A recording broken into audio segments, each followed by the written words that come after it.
In Mists of Pandaria, Affliction Warlock is the king of multi-target fights.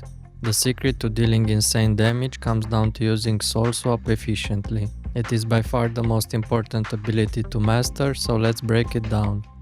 Soul Swap has two parts, Inhale and Exhale. When you cast Soul Swap on a target with your unstable Affliction, Corruption or Agony, you inhale those dots.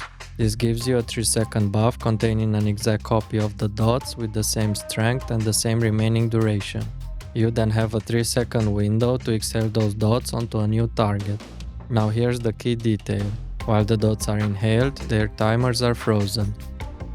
For example, let's say Unstable Affliction had 10 seconds left, Corruption had 13, and Agony had 20 when you inhale them.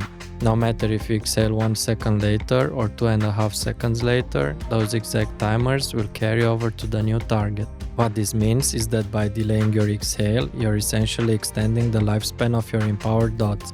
On screen you can clearly see the difference. The exhaled dots last a full 3 seconds longer than the original set.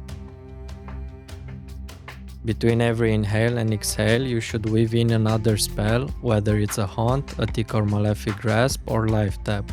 The goal is to maximize the duration of your most powerful dots until trinkets or cooldowns are ready again. The only exception is when new enemies spawn.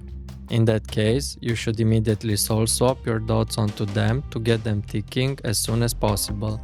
Once everything is dotted, go back to using the Inhale and Exhale extension trick. Now let's see this in action during Will of the Emperor, which is a perfect example of a multi-target fight with 2 permanent bosses and frequent add spawns. Before the Emperor spawn, make sure that the trinkets and cooldowns are ready. Begin by applying a baseline set of dots with Soulburn Soul Swap without any buffs.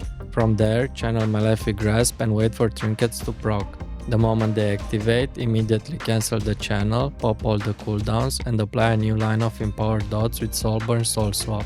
Start swapping those dots to other targets.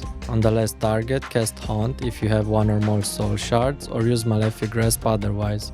As the buffs are about to expire, refresh the empowered dot line with another Soulburn Soul Swap. From that point, focus on maintaining those empowered dots for as long as possible using the Inhale-Exhale trick. While the empowered dots are active, it's very important to keep Haunt rolling on as many targets as Shard RNG will allow. The more shards you generate, the more Haunts you can apply and the higher your overall damage will be. When you add spawns, stop using the Inhale-Exhale trick and instead apply dots instantly. Getting dots rolling on every target is always more important than extending existing ones. The dots will always fall off in the same order. First Unstable Affliction, then Corruption, and finally Agony. As each one fades, you'll need to reapply them manually while waiting for your trinkets to come back online. The perfect scenario is when Agony is about to expire, right as your trinkets and Dark Soul come off cooldown, allowing you to apply a fresh line of empowered dots. This timing is heavily influenced by RNG. Some pools will feel absolutely godly, with trinket procs and Dark Soul lining up perfectly as your Agony is about to expire. Other times, the stars just don't align and you're stuck with awkward windows. That wraps up the second video in my Affliction Warlock series. If you enjoyed the video, don't forget to give it a like and subscribe for more Warlock guides. Thanks for watching and I'll see you in the next video.